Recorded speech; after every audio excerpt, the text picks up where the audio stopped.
In the Titanic movie, you won't see any fumes above the fourth funnel of the legendary ocean liner, and it's not a mistake.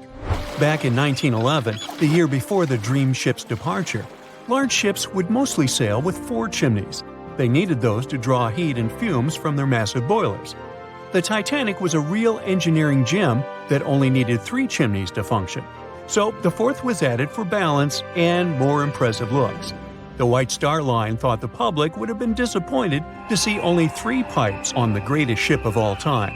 The Titanic's sister ships, the Olympic and the Britannic, also had 1 fake funnel each for the same reason. The dummy chimney wasn't completely useless and served for ventilation. It took out the fumes from the machine spaces in the lower decks and from one of the first-class general rooms.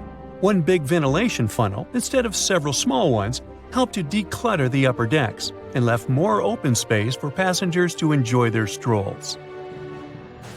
When Titanic went down, the funnels, each weighing 60 tons, went down with the rest of the ship.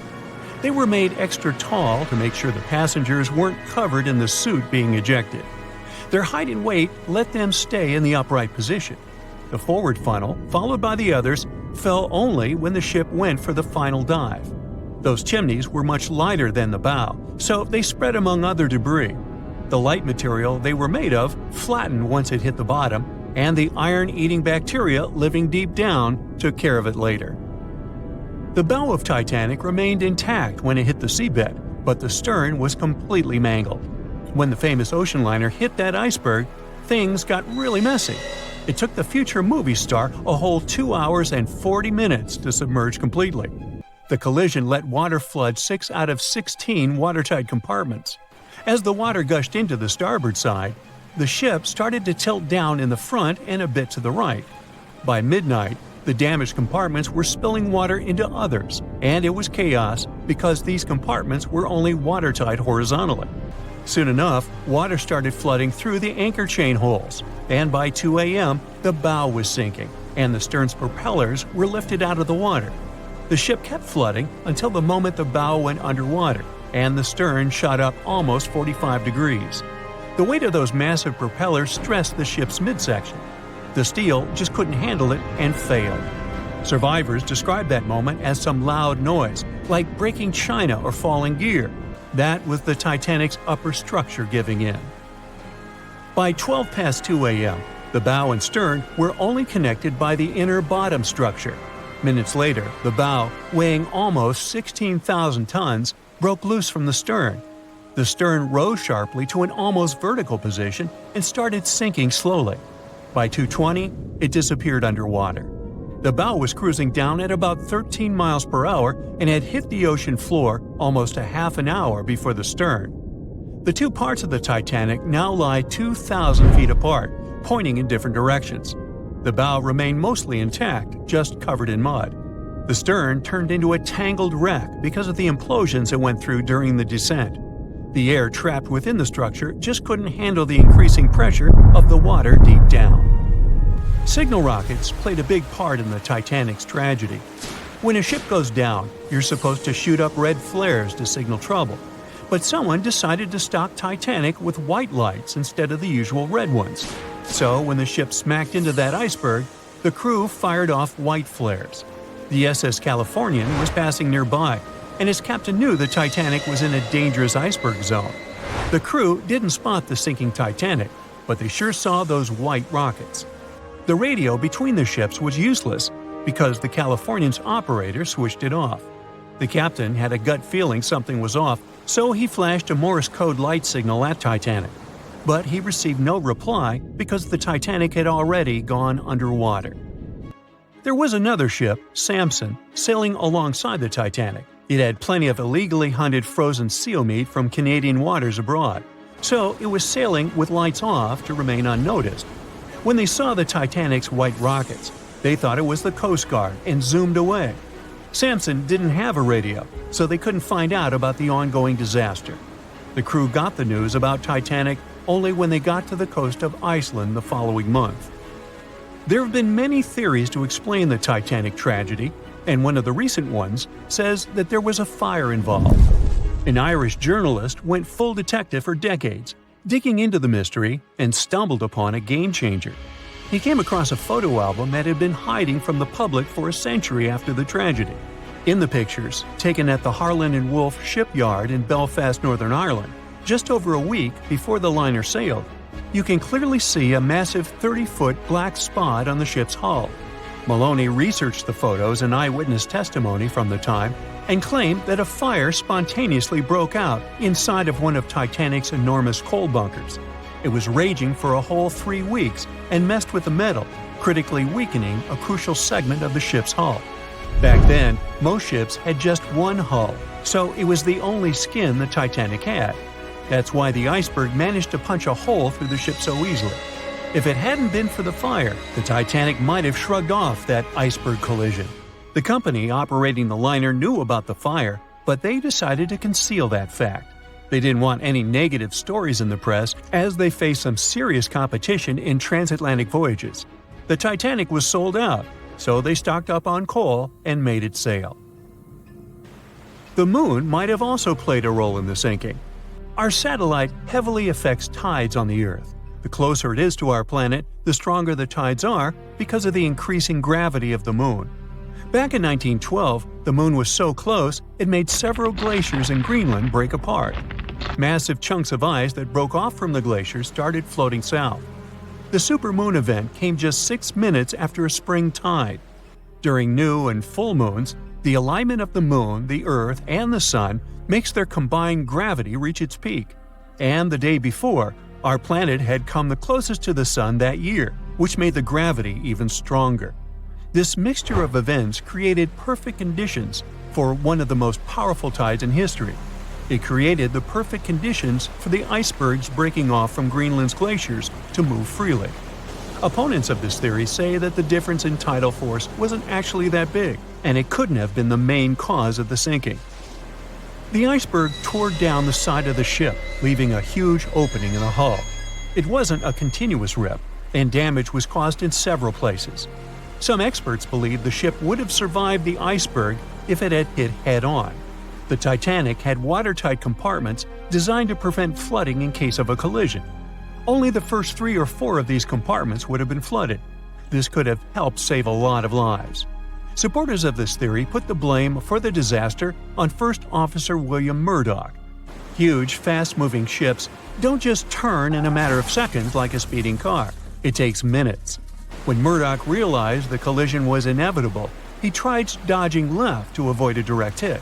But despite his efforts, the ship still collided with the iceberg. You know the rest. Meet Arthur John Priest.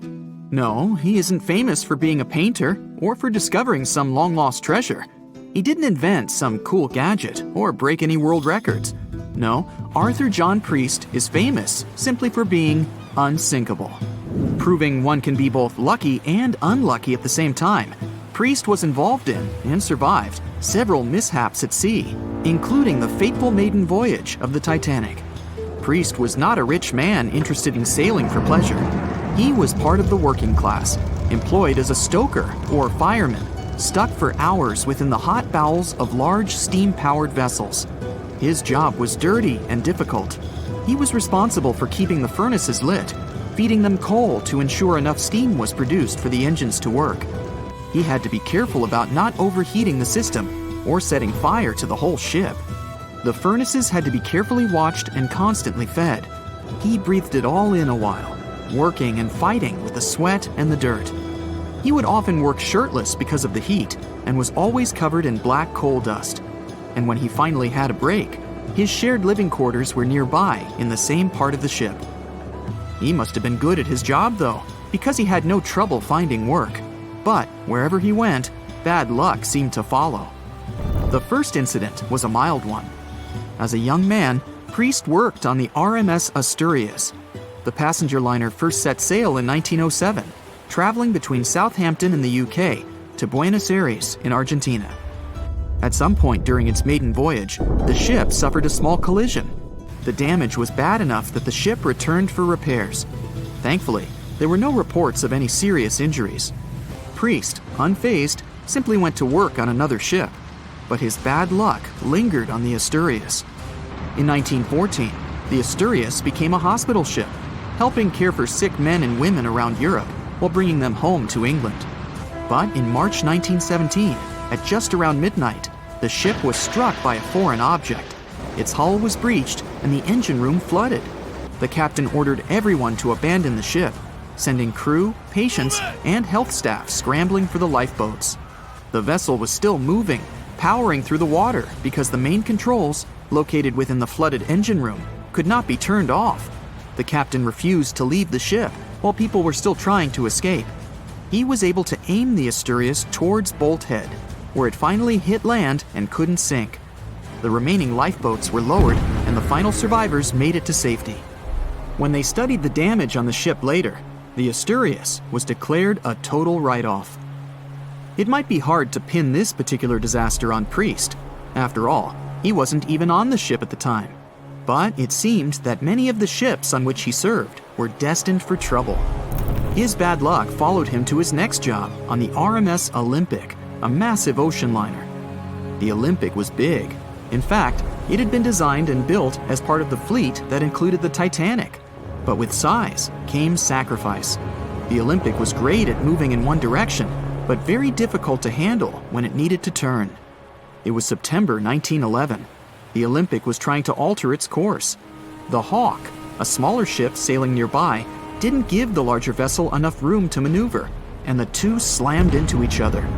Because the Hawk was engineered to deal with potential confrontations when out at sea, its reinforced bow tore through the Olympic. Two large gashes appeared on the ocean liner's side. The propeller shaft was badly twisted, and worse, the ship began to take on water. Somehow, the Olympic made it to shore without sinking, and nobody was seriously hurt. Priest had no idea that this was just a small taste of what his future held for him. He next found employment on a brand new ship, a better ship, an unsinkable marvel that was said to be the biggest vessel to have ever been built.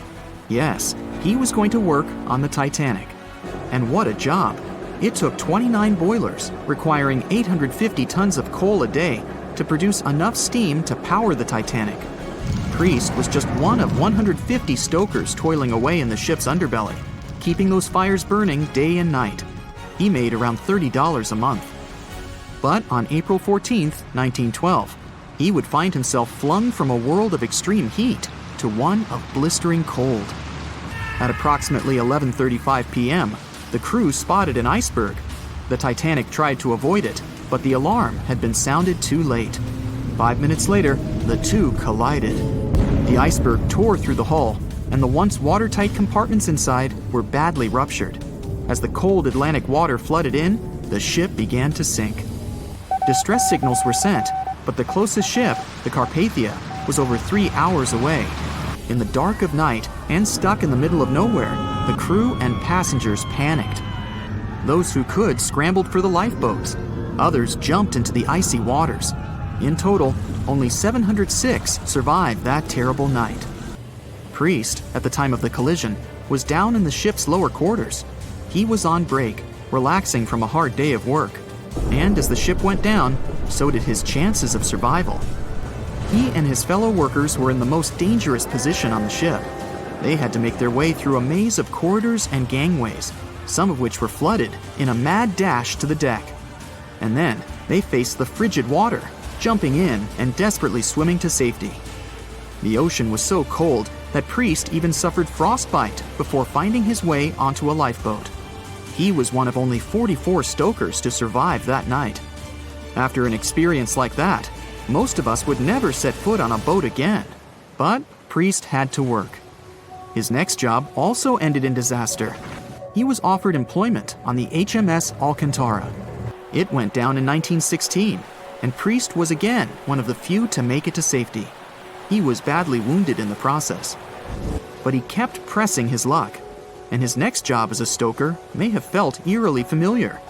He would be working on a ship built by the same people behind both the Olympic and the Titanic. And this ship, named the Britannic, was the biggest of the three. It was also believed to be a superior vessel, fitted with new safety features after the Titanic sank. For example, it had 48 open lifeboats, 46 of which were the largest ever used on a ship before. 2 of these were even motorized and equipped with special communication devices.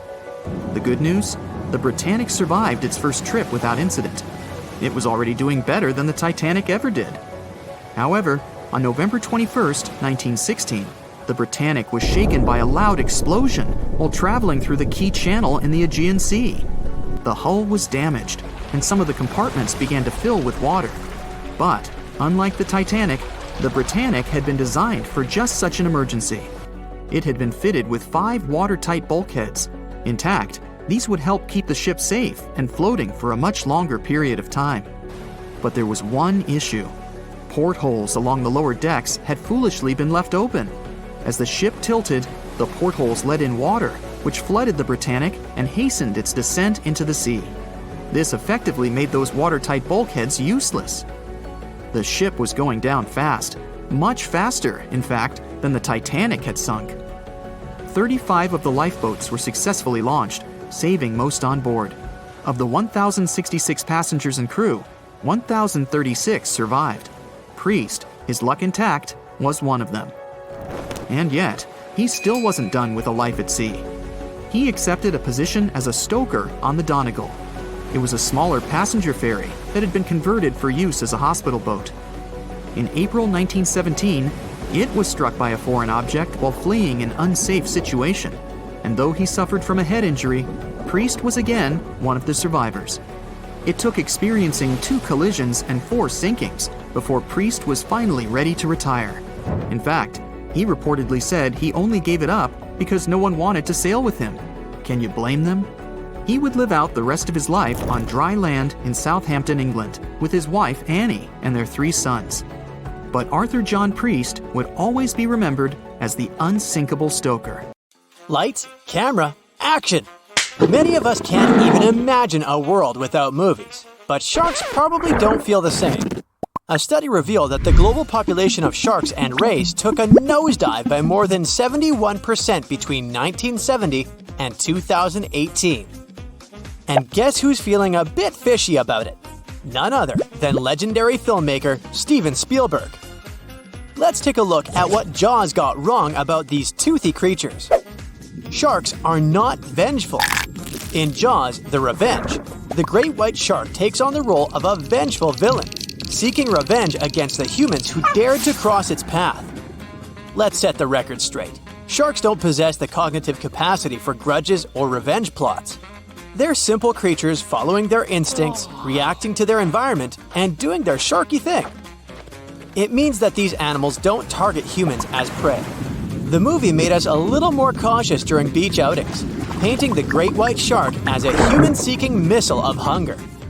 Most shark attacks occur due to cases of mistaken identity, where a curious shark mistakes a splashing swimmer for a delectable seal or other marine critters. The great white shark in the movie is portrayed as a remorseless, mindless beast driven solely by its insatiable appetite for carnage.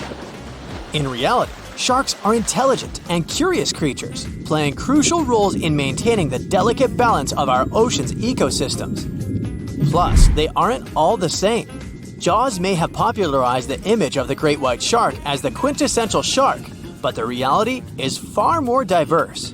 There are over 500 different species of sharks, each with its own unique characteristics, behavior, and personality. They're like a vibrant cast of oceanic characters, each playing their part in the grand underwater production.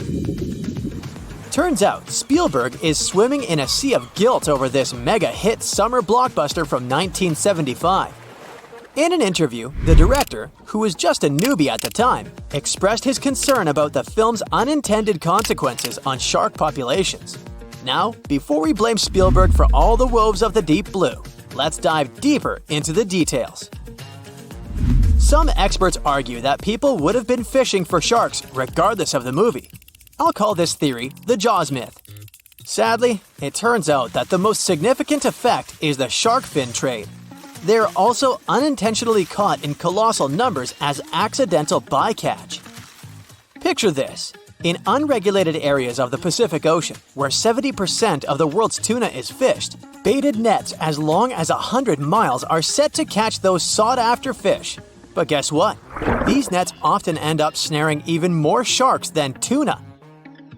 From the iconic da-dum, da-dum score to the legendary "you're gonna need a bigger boat" line, Jaws introduced sharks to the masses and instilled a primal fear in the public consciousness. The movie's reputation has been swimming in troubled waters due to its portrayal of these magnificent creatures as vengeful monsters. Jaws may have made us think twice about dipping our toes into the ocean, but it's crucial to remember that it's a work of fiction designed to entertain and thrill.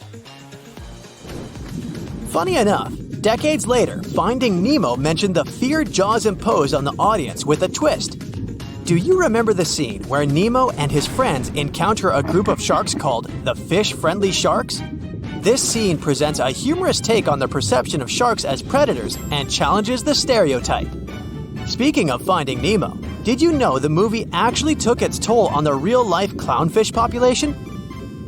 After the movie came out and became a huge hit, people loved Nemo so much that they started buying their own clownfish as pets. Sales of these fish skyrocketed by up to 40%. The problem is these clownfish are usually taken from the ocean, which isn't great for their natural habitats. It kinda goes against the movie's message of leaving fish in the sea. Oops! Even though the movie promoted conservation, people went in the opposite direction. Turns out, America is the biggest buyer of these tropical fish, with over 400,000 of them being shipped into the country each year. That's a lot of fish. It's causing some serious issues, like the local extinction of clownfish in certain areas. Next up, the Harry Potter series. The popularity of owls as pets rose after the Harry Potter books and movies were released. While the impact on wild owl populations may not be as significant as with marine fish, there were concerns about people obtaining owls without proper knowledge of their care, leading to abandonment or mistreatment. After the Harry Potter movies came out, lots of fans went crazy for owls. They wanted to have an adorable companion just like Harry's Hedwig. Taking care of an owl is no piece of cake. These feathered friends can live up to 20 years and require a lot of attention. So, what happened? Well, once the Harry Potter storm eased, many owl owners realized they weren't ready for such a pet and got tired. Rescue centers all over the UK were overflowing with abandoned owls. Yep, people just couldn't handle the responsibility anymore, and poor owls ended up in the rescue centers. You see, owning an owl isn't a walk in the park. You need a big aviary, which can cost around $1,150. And these magnificent creatures need space to spread their wings. Surprisingly, keeping an owl without a license is legal, but releasing a captive owl into the wild can land you 6 months in jail or a fine of around $6,300. Harry Potter author J.K. Rowling has even pleaded with fans to think twice before getting an owl as a pet. She's made it clear that owls deserve more than being locked up in small cages. Instead, she suggests sponsoring an owl at a bird sanctuary where you can visit and ensure that your feathered friend leads a happy and healthy life. What about the 101 Dalmatians movie from 1961? This Disney film popularized Dalmatian dogs as pets, resulting in a surge in demand for the breed. Unfortunately, the popularity led to irresponsible breeding practices and the overbreeding of Dalmatians, which subsequently caused numerous health and temperament issues. To uncover these insights, scientists delved into data from the American Kennel Club, which keeps track of over 65 million dogs in its registry. They analyzed 87 dog-centric films, including favorites like The Shaggy Dog. The Twilight Saga portrays wolves, which sparked many people's interest in wolf-like dog species. However, many individuals were not adequately prepared to care for these animals. These magnificent creatures are not your typical dogs. They require ample space, energy, and special attention. According to specialists, there has been a 120% surge in wolf-like breeds, such as Huskies, Malamutes, and Akitas being surrendered to rescue centers across the UK alone, not to mention the rest of the world. Let's blame it on Jacob Black. In 2012, when the Twilight Saga Breaking Dawn Part 2 was released, the shelter welcomed nearly 100 Huskies, 35 Akitas, and 16 Malamutes into their loving care. It's not just animals that gained popularity thanks to the Twilight movies. Remember the scene where the Bellward couple dined in a restaurant? Well, in the book and the movie, Bella enjoyed mushroom ravioli, and this dish became incredibly popular. Initially, fans flocked to the fort to taste it, but the demand became so high that the company started producing frozen ravioli, making it accessible to everyone. And this fascinating relationship between food and movies isn't limited to Twilight. To All the Boys I've Loved Before unexpectedly boosted yogurt sales. Since the movie appeared on Netflix, Korean yogurt sales have skyrocketed. Even the stock market got in on the action, with shares rising by approximately 2.6%. Fans particularly loved the scene when Peter tried the yogurt for the first time. And don't forget Game of Thrones. The popularity of the direwolf, a fictional species in the series, led to an increased demand for certain dog breeds resembling direwolves, like the Northern Inuit dog. I mean, this didn't directly impact wild wolf populations, but it did result in overbreeding and unethical practices. It seems like fantasy is a lot easier to handle than reality. It was September 12, 1990. In those times, way before instant messaging and Zoom calls, a little girl was looking for pen pals. Zoe was aboard a ship from England to Belgium on vacation with her parents. She was only 10 years old at the time, but was a very clever schoolgirl. She took a piece of paper and started putting some words together. She introduced herself, then wrote about how she liked ballet and playing the flute and the piano. Of course, she couldn't help but mention her two adored pets, a little hamster she called Sparkle and her fish Speckle. She also put down the address at which she could be reached in case someone was interested in writing back to her. But alas, she was at sea. Who could she send this message to? An interesting idea came to her mind. She carefully placed her letter in a plastic bottle, tightly closed the lid to protect it from the water, and threw it into the sea. The little girl's excitement faded away over the years as she didn't receive a response. Maybe the bottle got stuck somewhere. Maybe it was swallowed by some big, scary sea creature. Or maybe the water actually poked through the plastic cap and destroyed her message. Many years later, on Christmas, a letter for Zoe was received at her parents' house under her maiden name. The postage signaled that the message was from Europe. It was from a Dutch couple, Piet and Jacqueline Lateau, who had found her delicate bottle and were very considerate to write back. They pointed out that they had found the letter among the debris thrown at the shore by the sea. Zoe's letter had been stranded for a staggering 23 years at sea and traveled for more than 350 miles to reach its final destination near Rotterdam in the Netherlands. That's quite a voyage for a small plastic bottle. A story similar to that of Zoe is the strange connection between two little boys. A little German boy named Frank Uzbek was on a boat traveling to Denmark when he got the same idea as Zoe. He was 5 years old at the time he put together a message and threw it into the unknown. The year was 1987. He got his response years later when he was 29. His letter, just like the one Zoe would send a couple of years later, had been at sea for 24 years. His message was found by a boy named Daniel Korotkin while he was on a walk with his parents on the Curonian Spit near the Baltic Sea.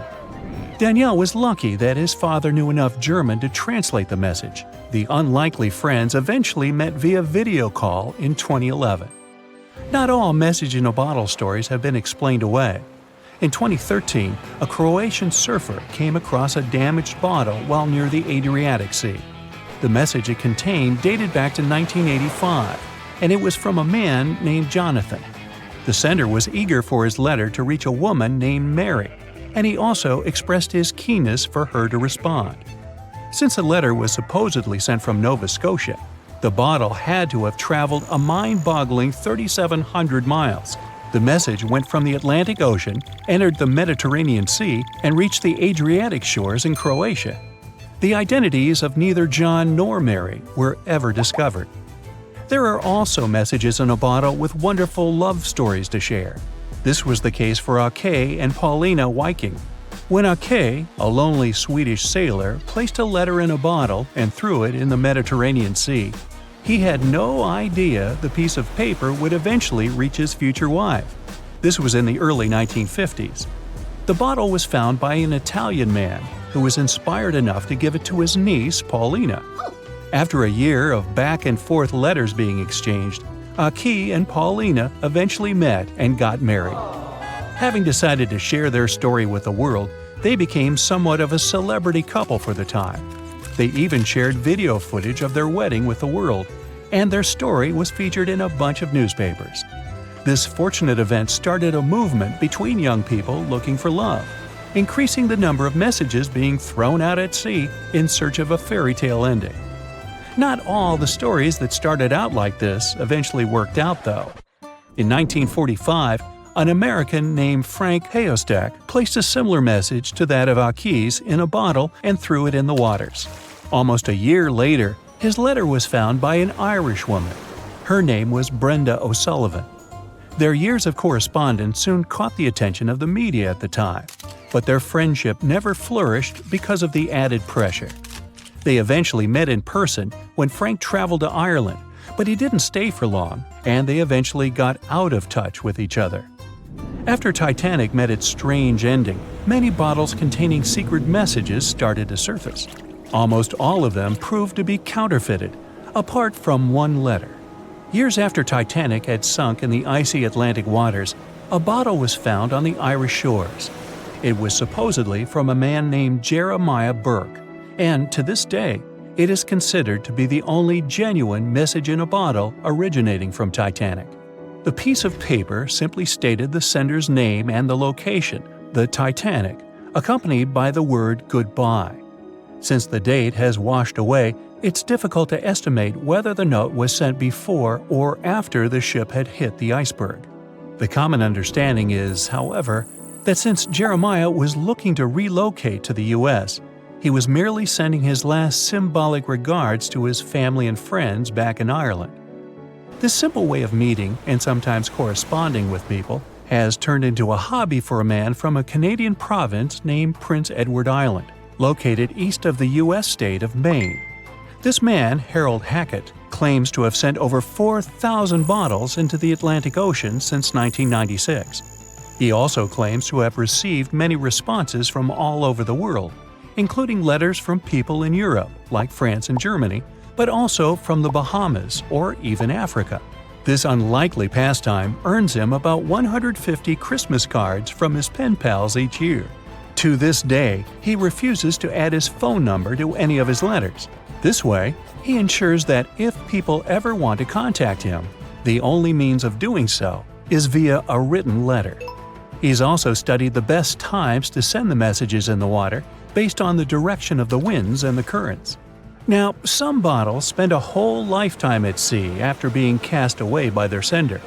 It was the case for a British man that wrote a message and placed it into a bottle before throwing it in the English Channel in 1914. His name was Thomas Hughes, and he wanted to direct the message to his wife, but was polite enough to write a letter to whoever got their hands on the bottle first, asking them to redirect the piece of paper accordingly. The bottle didn't reach his wife, since it was found 85 years later on the Essex coast. The man that stumbled upon the bottle was kind enough to reach out to the family and place the message in possession of Thomas's daughter. And 85 years isn't the longest time for a small bottle to be cruising the waves. A scientist named Hunter Brown was studying currents in the North Sea when this idea came to his mind.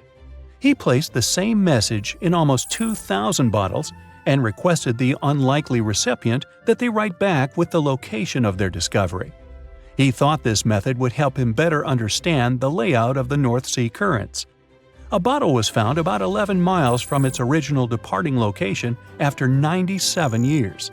To this day, more than 300 of the original bottles relating to Hunter Brown's project eventually made it to the shore. Not all of the messages that were found in bottles got replied to via physical letters. Oliver van de Walle threw a bottle containing a letter on the English coast while he was on vacation with his family. He was 14 at the time. 33 years later, a woman reached out on Facebook claiming she had gotten his message and tracked him down through his social media profile. At first, he hardly remembered having placed the letter in the bottle, but he eventually recounted the events, even the fact that he sealed the bottle with candle wax to make sure it was leak-proof. And then there's Christina Aguilera and her bottle. No, wait, hers is about a genie in a bottle. Okay, never mind. Can you guess how many theories of the Titanic's sinking exist? Right, loads, including a theory of my own, which I'm going to share with you today. And then you can decide which one seems most likely to you. One Piece theory. The very first version of the events was the One Piece theory. It's very simple and basically claims that the sinking happened without any breakups. 2:15 a.m., the ship collides with an iceberg.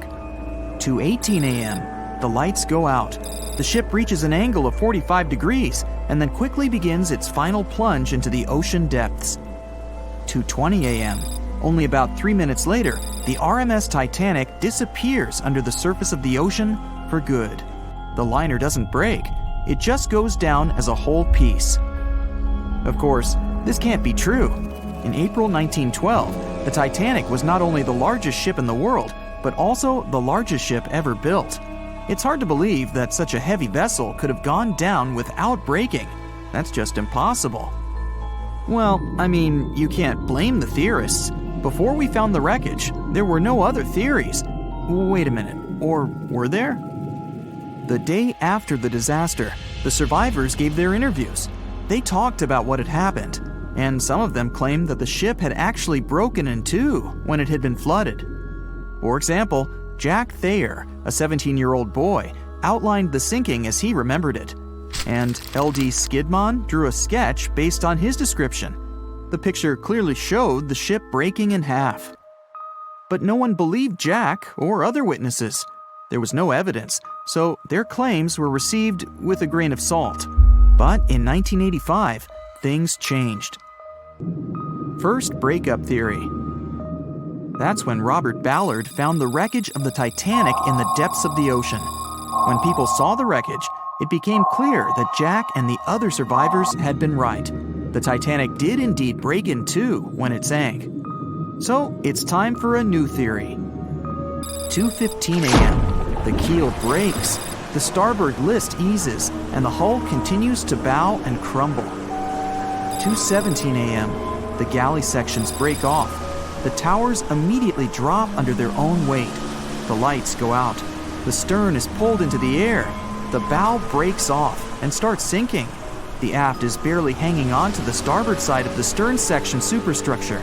The stern section slowly lists over to port as it begins sinking again. It rises up one last time and pivots in a semicircle as it sinks.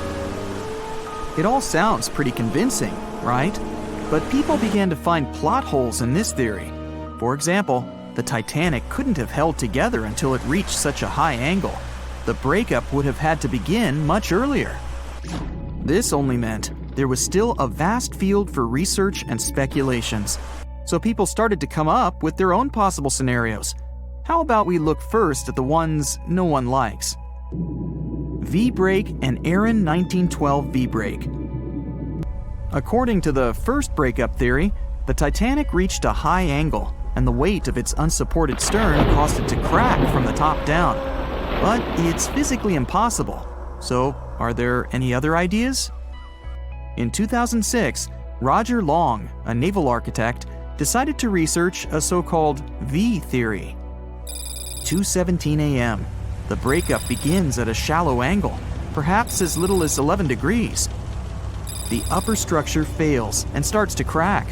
At this moment, only its double bottom is holding the Titanic together, but it starts to bend under the strain too, failing the ship. Water is pouring through the crack. It increases the weight in between the two sections, bending the Titanic the other way and pulling it into shape somewhat resemblant to the letter V. The upper decks get mangled and bent together. The bow heads for the bottom, and the stern is the last to sink. This theory has since been disproven many times, though. Roger Long believed it because the broken edges of the upper decks in the Titanic's bow section were all mangled and crushed. However, we have learned that it happened because of the so-called hydraulic downburst, the force of the water crashing into the deck as the Titanic hit the ocean floor. Another V-break theory states that the bow had risen out of the water after the break. This theory was mainly peddled by one former Titanic enthusiast. But not only has this theory been proved to be physically impossible due to the bow's incredible mass, it was also inspired by incorrect information. Remember Jack Thayer? Well, it was based on his sketch and the words of a couple of passengers. But the truth is, none of them had ever seen the Titanic break down like this. Jack himself even stated in an interview that the sketch was completely out of context to what he had actually seen. It was drawn by a passenger on the Carpathia, the ship that received the Titanic's distress signal and came to its aid. It couldn't be used as evidence. Now that we know this, let's move on to the theories that most people believe in. James Cameron's banana peel theory. Who hasn't seen the legendary movie about the Titanic, right? It became the leader of the 70th Academy Awards ceremony in the number of nominations and awards. And deservedly so. But did you know that James Cameron had been interested in the Titanic for many years and studied the ship's history? His books and research are very detailed, and he even came up with his own version of the events. It's called the banana split theory, and this is actually what you could see in the movie. Here's how it goes. The Titanic reaches a 23-degree angle and fractures down to the keel. The double bottom acts as a hinge as the stern falls down. When the double bottom fails, the bow and the stern separate. The stern lists to port, standing vertically, and then begins to go underwater. This theory is the most scientifically accurate one, along with Roy Mengat's theory. Wait, who's Roy Mengat? Mengat theory. Roy Mengat was an engineer who came up with the most plausible theory for the time being. 2:17 a.m. The lights go out on the Titanic. At this moment, the ship is at an angle of 20 to 23 degrees. Suddenly, the vessel snaps in two just around the third funnel. It causes the stern to settle into the water. The keel fails first. The draft and lower hull are crushed and break apart. Water surges into the bow and stern of the ship through the huge cracks, causing the bow section to sink beneath the waves. The stern rises up to the angle of 70 to 90 degrees, and then it sinks too. This theory seems to make the most sense, but it's quite controversial.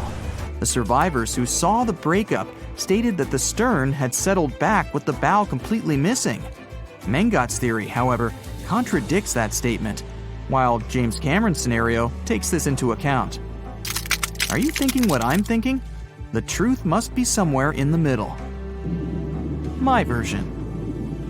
Now, as promised, I'll provide you with my version of the events. Well, it's not really my theory, more like a combination of Roy Mengat's and James Cameron's ones.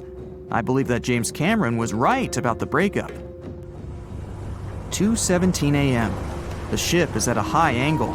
The lights go out. Then it snaps into two pieces. The bow starts sinking. The double bottom is still attached to the stern for a minute or so.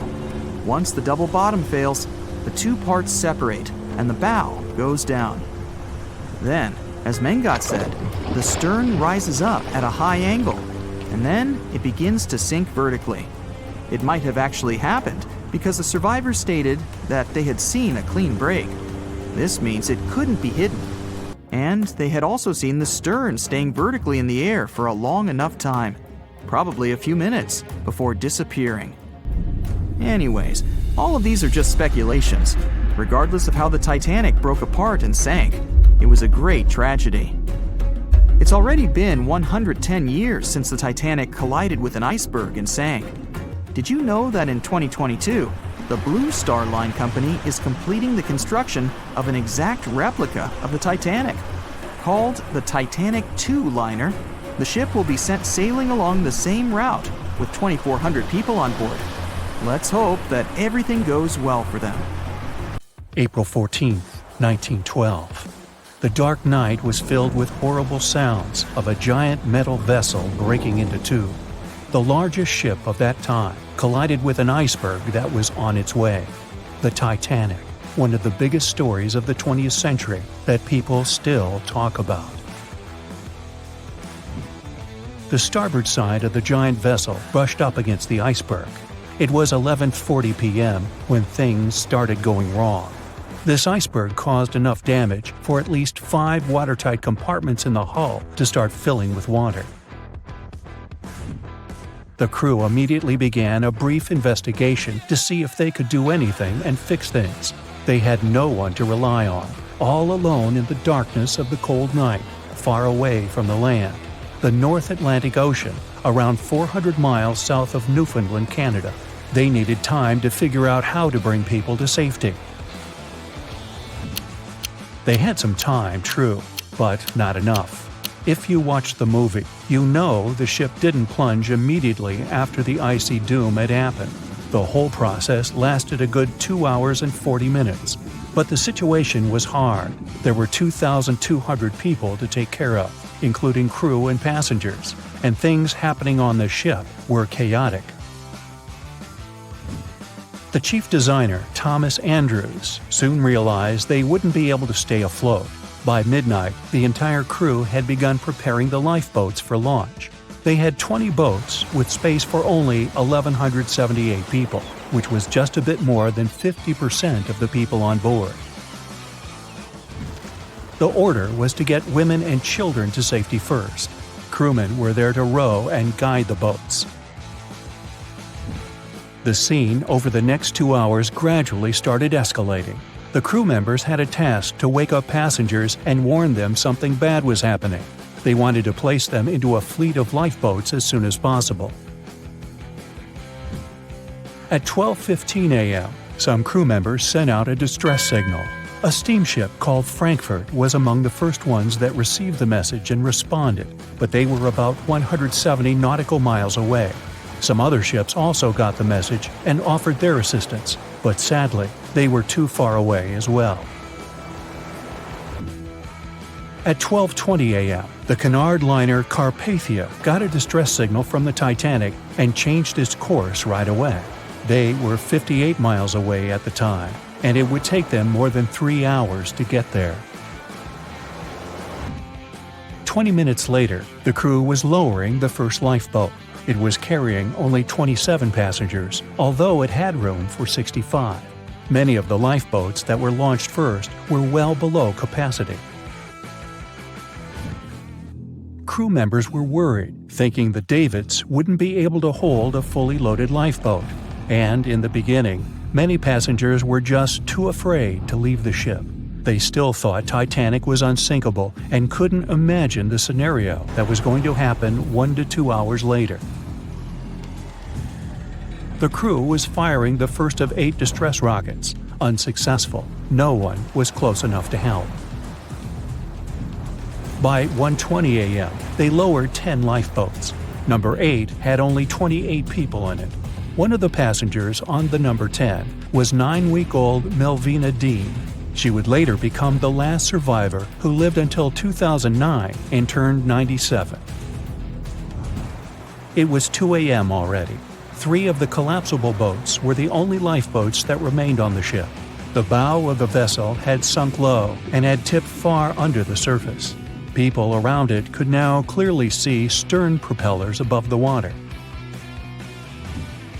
Crew members were lowering collapsible lifeboat D from the roof of the officers' quarters with over 20 passengers in it. As the ship's bow went under, the water was washing collapsible A from the deck. Those 20 people were struggling because their boat was partly filled with water. As crew members were trying to release collapsible B, it fell. Before they righted it, the water swept it off the ship. 30 passengers still managed to find safety on the overturned lifeboat. At 2:17 a.m., the ship's wireless operator decided to transmit one last distress call. A minute later, the light on the ship finally went out. Titanic and all left on board plunged into darkness. The bow continued to sink, and the stern was rising higher above the surface, which placed great strain on the midsection. Horrible sounds were filling the night. Titanic, this massive, legendary ship so many people placed their hopes in and were excited about, broke into two between the third and fourth funnels. Reports would speculate it took about 6 minutes for the bow section to reach the ocean bottom. The stern settled back in the water before it rose again into a vertical position.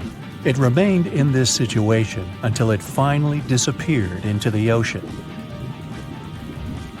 At 2:20 a.m., the stern apparently retained air inside, and water pressure crushed it as it went down. The stern landed about 2,000 feet away from the bow. People consider the Titanic the fastest ship in the world.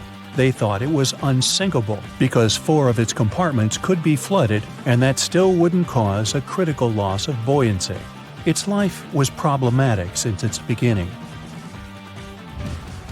While the ship was leaving port, it moved within a couple of feet of the steamer New York. It managed to safely pass by, which was a huge relief for all those worried passengers massed on the ship's decks. Titanic sailed off on the 10th of April. Its first journey was across the highly competitive Atlantic route. On the launch day, the Titanic became the biggest movable object in the history of humankind, 882 feet long, 92 feet wide. Not that big if you compare it with today's ships. The biggest cruise ship in the world today is Royal Caribbean's Symphony of the Seas, which is roughly 5 times the size of Titanic. If you put that ship in a vertical position, it would be nearly as tall as the Empire State Building, which is 1,250 feet without antennas. But Titanic was a huge attraction back in its time. At one moment of their journey, they stopped in France, after which they made another stop in Ireland. Once the final passengers boarded, the massive ship set out at full speed for their final destination, New York City. 4 days after the beginning of its journey, Titanic failed to divert its course from a huge iceberg, the story we all know about. Only 700 people survived, and most of them were women and children. The night was extremely cold, 1 hour and 20 minutes after Titanic had gone down to the bottom of the ocean. Survivors weren't even sure someone was coming to save them. Finally, they saw the light. It was Carpathia coming towards them. They came for the people in the lifeboats. The crew brought them aboard and pulled a handful of other passengers out of the water. Many ships tried to contact Titanic a few hours after it sank. Their messages were never returned. Later, when there was an investigation of what really happened, they discovered the Leyland liner California had been less than 20 miles away when Titanic was sinking. But the crew didn't hear the distress signals coming from Titanic because their radio operator was off duty. Countries from both sides of the Atlantic were shocked and horrified when they heard details of what happened to Titanic. They decided to make changes to ship operations, rules that would help avoid such events in the future. They held the first International Convention for Safety of Life at Sea, where they adopted rules for every ship to have lifeboat space for each passenger on board. Also, lifeboat drills became mandatory. They also decided to establish an international ice patrol. Its main role was to monitor icebergs in the North Atlantic shipping lanes. Ships also needed to maintain a 24-hour radio watch. Titanic wasn't built alone. Because of the size of this magnificent ship and all the new equipment it required, it would have been too expensive as a one-off. So the team built the Titanic alongside 2 sister ships, and both of them had eventful lifetimes. RMS Olympic came first. It was launched in 1910, and for a whole year was the biggest liner in the world. The Britannic was another sister ship that sailed for a while before it too ended down on the ocean bottom.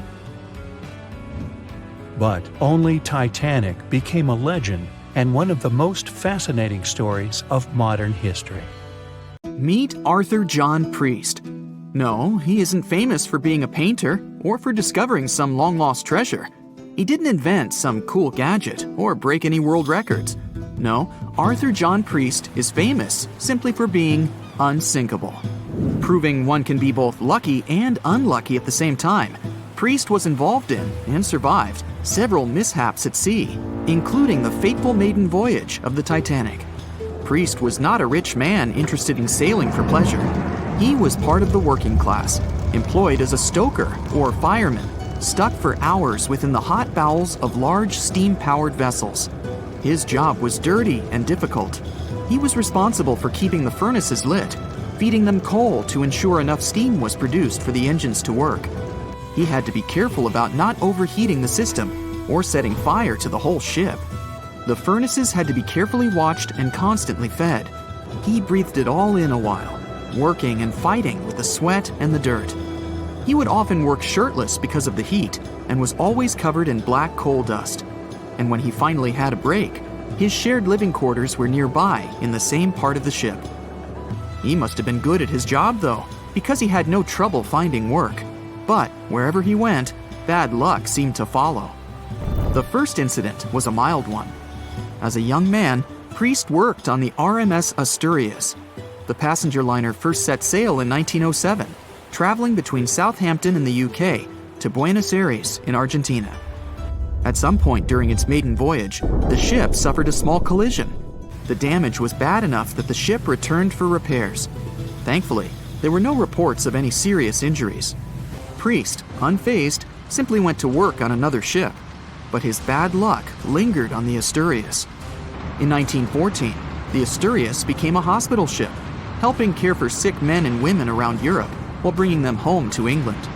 But in March 1917, at just around midnight, the ship was struck by a foreign object. Its hull was breached and the engine room flooded.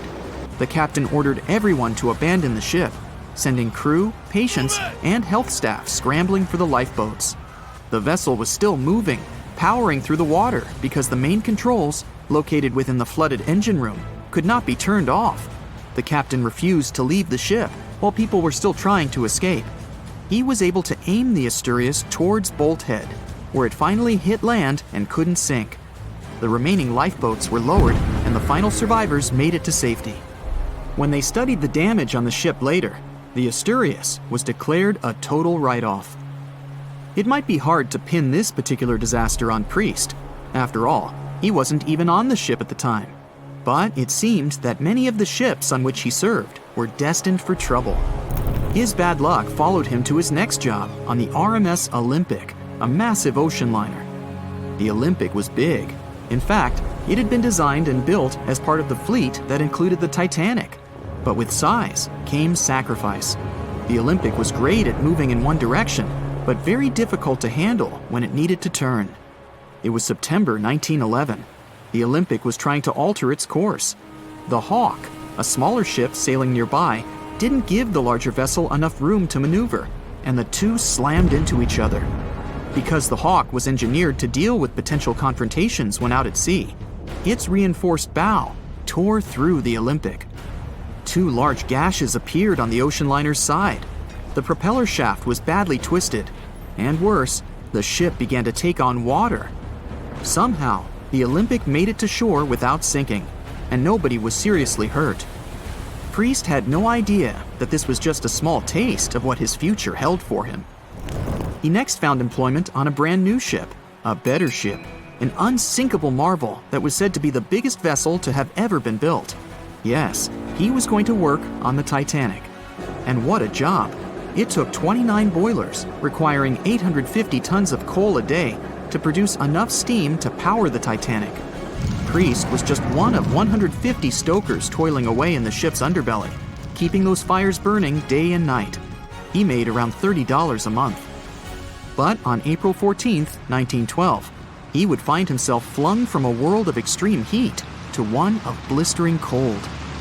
At approximately 11:35 p.m., the crew spotted an iceberg. The Titanic tried to avoid it, but the alarm had been sounded too late. 5 minutes later, the two collided. The iceberg tore through the hull, and the once watertight compartments inside were badly ruptured. As the cold Atlantic water flooded in, the ship began to sink.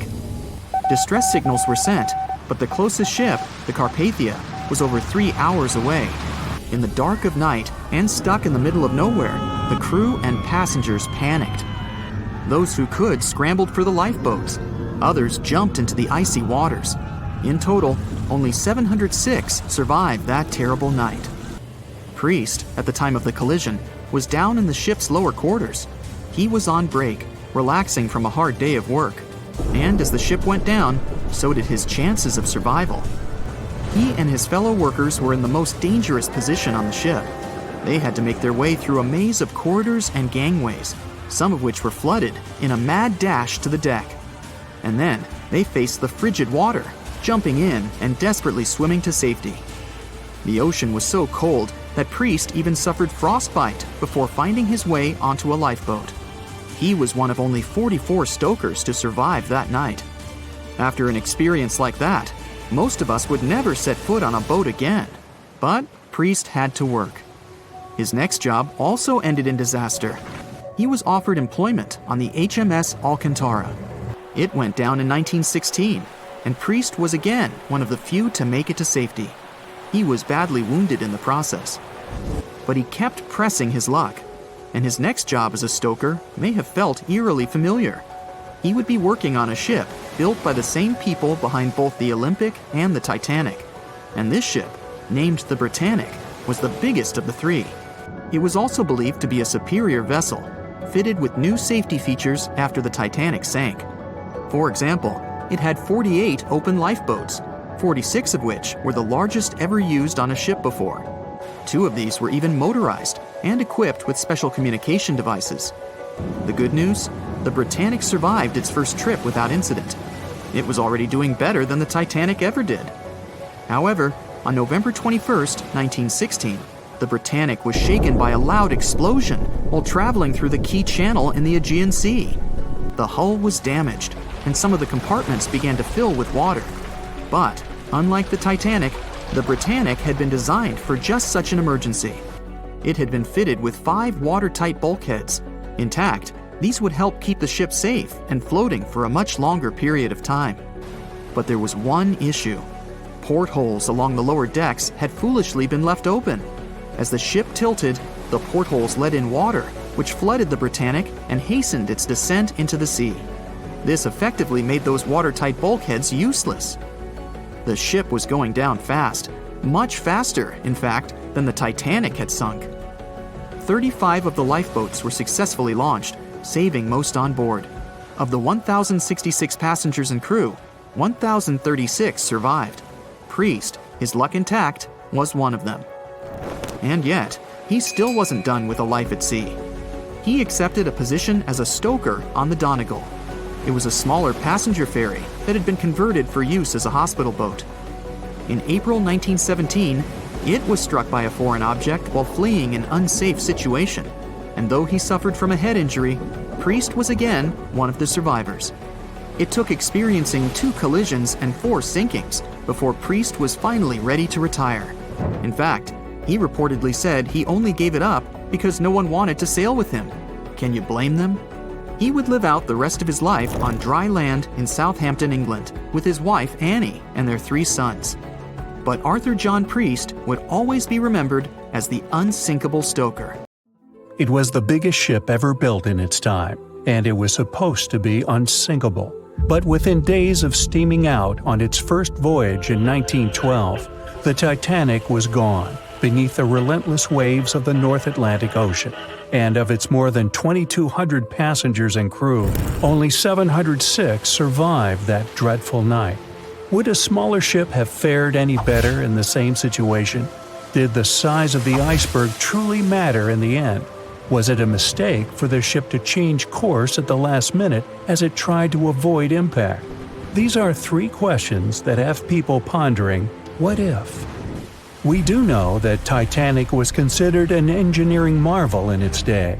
Designed by Thomas Andrews for the British shipping company White Star Line, It was just over 880 feet long and 175 feet tall. Built with abundant space for 840 staterooms, a swimming pool, a squash court, a gym, and 2 dining rooms. But it was below deck that one of its most impressive new features could be found. Titanic's hull was divided into 16 compartments designed to be watertight. Up to 4 of these compartments could take on water in the event of a breach, with the remaining 12 helping to keep the damaged ship afloat. It was thanks to these compartments that the ship was regarded as unsinkable. Rumor has it that Philip Frank, White Star Line's vice president, even declared, "There is no danger that Titanic will sink. The boat is unsinkable, and nothing but inconvenience will be suffered by the passengers." On April 14, 1912, that proved to be mistaken when Titanic struck an iceberg. As ice ripped along the ship's hull, several of those watertight compartments ruptured. It took only 2.5 hours for Titanic to sink. Did the size of the iceberg that hit Titanic seal its fate? Would a bigger or smaller iceberg have made any difference? Icebergs come in a wide variety of shapes and sizes. They are pieces of ice that have broken away from glaciers or ice shelves in the Arctic and Antarctic, and are now wandering across the ocean until they eventually melt. One of the tallest icebergs ever found would have easily dwarfed Titanic. Discovered in 1957, it was 550 feet high. That's close to the height of the Washington Monument. Imagine ramming into something that big. Smaller icebergs, though, can turn out just as dangerous. Some are the size of houses and called bergy bits. Others, closer to the size of a car, are called growlers. These can be much harder for ships and boats to locate, making them more difficult to avoid. And though smaller, they can produce a lot of damage when hit. It's also critical to recall that icebergs are always bigger than they seem, with the majority of their mass lurking below the ocean surface. In fact, over 80% of an iceberg's volume is underwater. Most of its sharp, jagged edges cannot be seen. Roam too close, and you risk damaging your ship's hull. Because Titanic had little notice of its impending doom, a smaller iceberg, struck at the same angle, could still have been enough to bring that mighty ship down. Now, it's possible that had the iceberg been larger, it would have been spotted sooner. Titanic might have had time to alter course and avoid the impact. But missing that one iceberg would not have guaranteed Titanic's safety. It was traveling in a dangerous stretch of the Atlantic called Iceberg Alley. It's located 250 miles east and southeast of Newfoundland, Canada. Behind one iceberg, there could be another, and another after that. And so the crew on board had to remain very attentive to avoid several potential collisions, not just one. A smaller ship might have been better suited for the trip. Titanic's size was certainly a challenge when it came to steering. In fact, it had just left her dock in Southampton when it nearly collided with another smaller ocean liner, the SS New York, missing it by just 2 feet. The gigantic steamship was obviously not made for maneuvering quickly in tight quarters. A ship that size required time and space to change course. But when it comes to ships versus icebergs, a ship's size doesn't always matter. The Islander was a steamship designed to travel the Inside Passage in Alaska. In the summer of 1901, it struck an iceberg, which tore a hole in the front portion or bow of the ship. The vessel did not sink right away, and the crew tried to steer it to safety. Ultimately, its bow completely submerged, and its stern was lifted up and out of the water. It didn't take much longer before the ship sank completely. Of the 168 passengers and crew members, 128 survived, and $3 million in gold was lost. Islander had a 240-foot hull, making it almost a quarter of the size of Titanic, and that smaller size didn't seem to be much help in preventing a collision with an iceberg.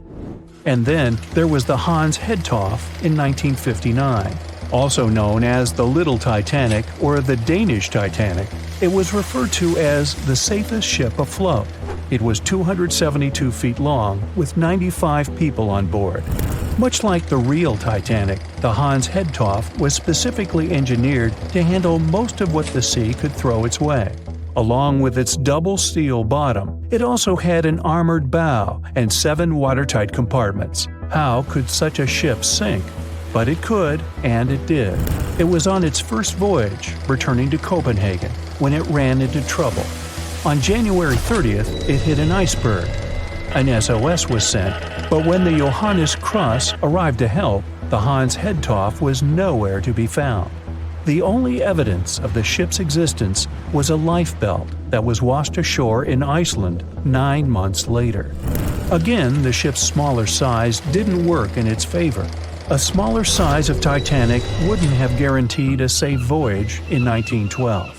The final what-if concerns the last-minute choice when the iceberg was spotted and the alarm sounded. First, Titanic could attempt a complete stop, but this wasn't an option as the ship needed a half a mile to come to a halt, and the iceberg was a mere 900 feet away. Second, the Titanic could attempt to avoid the iceberg by steering away from it. This is what the captain ordered, but the attempt was unsuccessful, resulting in a deep gash across the ship's hull. The final option? To hit the iceberg head-on. Would this have made any difference? The answer is an intriguing maybe. Some think a head-on collision would have saved Titanic. In this scenario, the collision would have limited the damage to the very front of the ship. Instead of the iceberg tearing through the hull and compromising several of the watertight compartments, only 4 of the compartments would have been breached. This meant the others could do their job of keeping Titanic afloat. The ship could be stuck, unable to move, but it would remain above water until help arrived. This would provide a ship like Carpathia enough time to reach the scene of the accident and bring the people on board to safety. One of the Titanic's designers, Edward Wilding, made a similar claim during an inquiry into the sinking. He argued that most people would have survived a head-on crash, and that Titanic itself would not have sunk. Others disagree, though. First, the special bulkheads on Titanic were designed specifically to protect the ship against collisions with other vessels, not with icebergs. These compartments would crumple upon impact, absorbing some of the force while the other ship absorbed the rest. Though the damage would still be extensive, the remaining bulkheads would keep the ship afloat. But an iceberg does not have the same flex in a collision as you would experience with another ship. Most of the force would be absorbed by Titanic, resulting in greater damage to the ship. Even worse, the impact would be carried through the full length of the ship. Rivets would burst, seams would tear, the compartments would quickly flood, and the ship would sink even faster, resulting in fewer survivors. In any case, as with most what-ifs, we'll never really know the answer. As tragic as Titanic's first and last voyage was, it did result in changes that helped make venturing out to sea much safer. Findings from hearings on the disaster led to the creation of the International Ice Patrol, or ICC, in 1914, an organization that tracks icebergs in the Atlantic and Arctic Oceans to ensure vessels in the area can avoid them. In the US and Britain, ships were obligated to carry enough lifeboats to accommodate every person aboard. Regular lifeboat drills were made mandatory. And finally, the bulkheads on ships were made higher to keep water out, and bottoms were stretched to create double hulls, helping make the compartments truly waterproof. There's no denying that Titanic was a terrible tragedy, but the lessons learned from that night to remember has helped prevent many more. The year was 1854, and the SS Arctic, the fastest passenger liner of its time, set out to cross the Atlantic. As it sailed through the misty veil, it slowly disappeared into the unknown. The Collins Line, an American shipping company, was started in 1818 and only began seriously trading in the transatlantic by 1835. Its steamships crossed the Atlantic from Liverpool to New York within just 10 days. Doesn't sound like a great speed today, I know, but back then, the same thing took other ships several weeks. Light on the water with their wooden hulls, powering through with a strong steam engine, those steamships were the favorite choice for many high-profile people. What could go wrong with such an advanced ship, they thought. This reminds me of some other ship everyone believed to be unsinkable. But anyway, back to the Collins Line. It grew to be a serious contender on transatlantic routes, with only one other competitor, the Cunard's Line. It was a British company also aiming to be the main force through the Arctic Passage. In 1835, the company received a new ship that traveled to Liverpool and came back to New York with the largest cargo ever at that time. From then, the Collins Line was steadily growing. It seemed like there would only be future successes for it. Unfortunately, their lavish ships became costly to run with the amount of coal used. Massive power along with weak wooden hulls meant they needed many repairs after each voyage. So, every trip ended up being expensive. But since the ships were safe and had a great reputation, people were willing to pay the price, and the company was definitely not in crisis. They had achieved something no one had managed to do before them. Like I told you, their ships crossed the Atlantic in a whopping 10 days, and Edward Collins, the owner, was very determined to maintain the pace. Their 5 ships easily outran the Cunard's Line of only 3. With this great praise, it provided more attention. Though the Cunard's ships were slower with their iron hulls, they believed there was still profit, regardless of how slowly they sailed. Among Collins' ships, the Arctic, the third of them to be launched, was the largest, reaching 284 feet long, with 2 side-lever steam engines, each with 1,000 horsepower. The paddle wheels made 16 revolutions a minute when at full speed. At the time of its launch, the press called it the most stupendous vessel ever constructed in the United States. But glamour and fame couldn't avoid what would come next. On the 27th of September, the Arctic was on its journey from Liverpool to New York, continuing a speed pace through the thick fog. It's possible that by that moment, after 4 years of record-breaking trips, the crew became overconfident with their sailing and the ship. Going only 50 miles from Newfoundland, they carelessly continued through the fog with no radio contact, sonar, or any other form of identifying objects, equipped only with Morse code.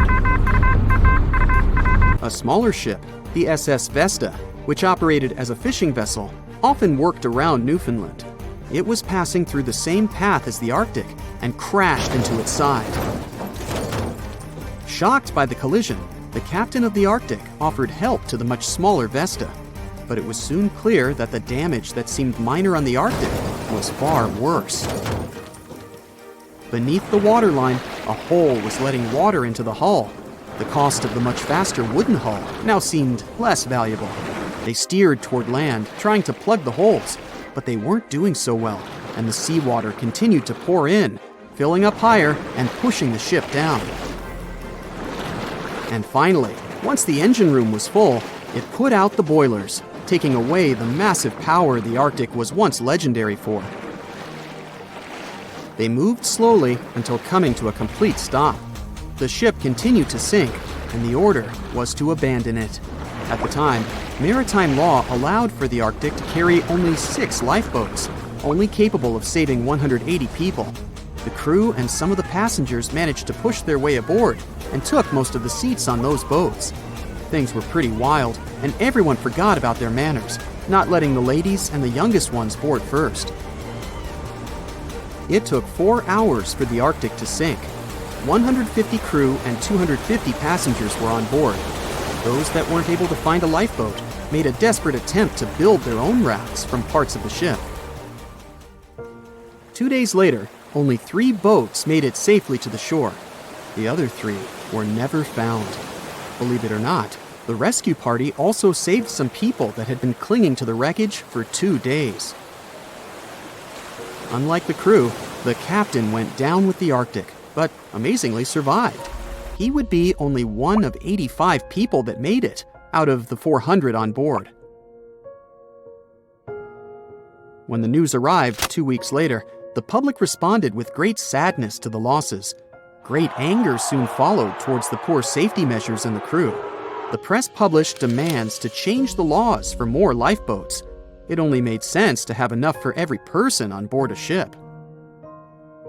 But they ignored those requests. This neglect would lead to more disasters in the future. Enough lifeboats would only come into maritime law some 60 years later, after the disaster of the Titanic. Edward Cullen's wife and 2 children were also aboard the ship and didn't return. He was heartbroken, but didn't stop running his business. The Collins line still had a reputation to uphold, the biggest, fastest, and most luxurious on the Atlantic. Edward Collins would now build an even better ship than any other. It was named the Adriatic, and it was the largest ship in the world, 354 feet long. With 2 alternating steam engines that had never been built of this size.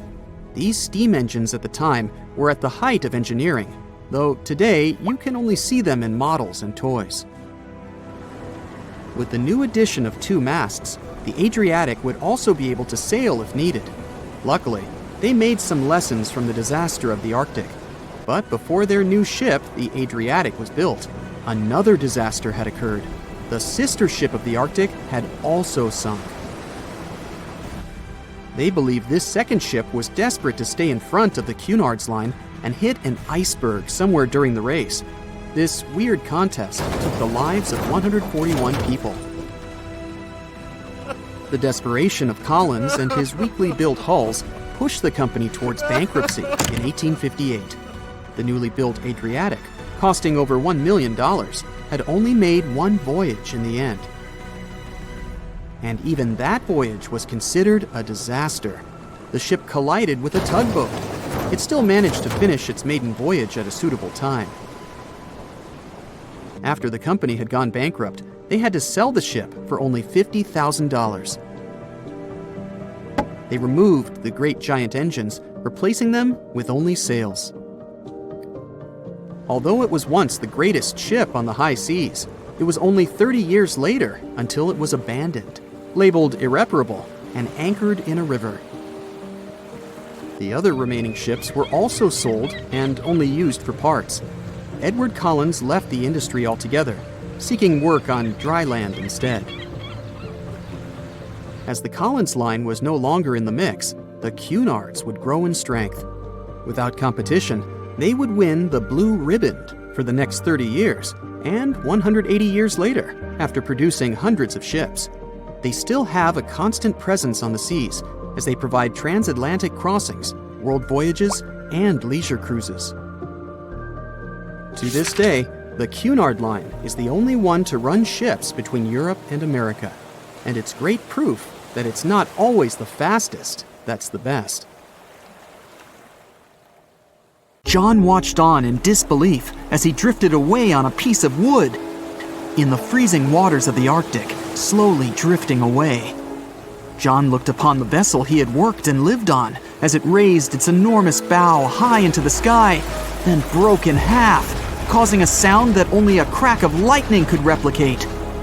Distraught and dumbstruck, believing that he, and he alone, knew the dark truth behind the demise of the unsinkable ship, the Titanic. 5 days earlier, as the Titanic set sail on its maiden voyage, John worked hard alongside his mates in the coal bunker, stocking up the coal to feed the Titanic's mighty furnace. They had stocked and stored more than John had ever witnessed on any other ship he'd worked on. But this was the Titanic, the grandest ship to have ever sailed the seas. On the Titanic, there could never be too much coal. As they left Belfast and pushed toward Southampton, there was a large bang below decks that went unnoticed. The furnace was roaring and the turbines were spinning, pushing the Titanic forward at a quickened pace. The crew cheered as the vessel moved forward, unaware of the loud, concerning noise. Arriving in Southampton, Greg came aboard, amongst hundreds of other passengers. With 13 years at sea, his vast experience included the role as a quartermaster on 6 previous ships. Ready for a new challenge aboard the greatest vessel ever made, he was looking forward to this next challenge of his career. Greg came with a wealth of experience. especially with sailing through the Arctic. His role was vital within the crew, understanding the seas around the North Pole. He would be a key lookout as they set to cross the perilous path of the Iceberg Alley. Greg had some concerns regarding the voyage. The Earth's orbit was remarkably close to the Sun and the Moon, causing higher tides. This would make icebergs more prominent, drifting them further away and towards the route of the Titanic as they journeyed to New York. Assessing the lookout tower and inspecting the available gear, Greg found no binoculars. This made him concerned, but the sailors just laughed at Greg.